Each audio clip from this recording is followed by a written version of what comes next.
আজকে বানিয়েছিলাম মাছের মাথা দিয়ে মুগের ডাল। মুগের ডালটাকে খুব ভালো করে প্রথমে ভেজে নিয়ে তারপরে সেদ্ধ করতে বসিয়ে দিয়েছি। অন্য আর একটা কড়া গ্যাসে বসিয়ে তেল দিয়েছি। তেলটা গরম হয়ে যেতে তেজপাতা, শুকনো লঙ্কা আর গোটা জিরে ফোড়ন দিয়ে দিয়েছি। ফোড়নটা হয়ে যেতে বেশ খানিকটা পরিমাণে পেঁয়াজ আমি দিয়ে দিয়েছি। দিয়ে খুব ভালো করে ভেজে নেওয়ার পরে ওর মধ্যে দিয়ে দিয়েছি টমেটো কুচি। একটু বড় বড় সাইজ করে টমেটোগুলোকে কেটেছিলাম আমি। তার মধ্যে দিয়ে দিয়েছি আদা রসুন বাটা। এবার এটাকে খুব ভালো করে কষে নিয়ে এর মধ্যে দিয়ে দিয়েছি হলুদ গুঁড়ো, লঙ্কা গুঁড়ো, নুন আর কাঁচা লঙ্কা। এই মশলাটা কষতে কষতেই এর মধ্যেই আমি দিয়ে দিচ্ছি কাতলা মাছের মাথাগুলো আগে থেকে ভেজে রেখেছিলাম। এবারে এই মশলার সঙ্গে এটাকে খুব ভালো করে কষতে হবে আর ভালো করে খুন্তি দিয়ে ভেঙেও দিতে হবে।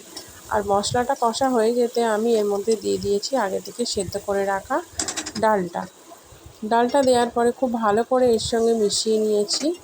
দেখো কত সুন্দর দেখতে লাগছে। আর স্বাদ অনুসারে একটুখানি চিনিও দিয়েছি।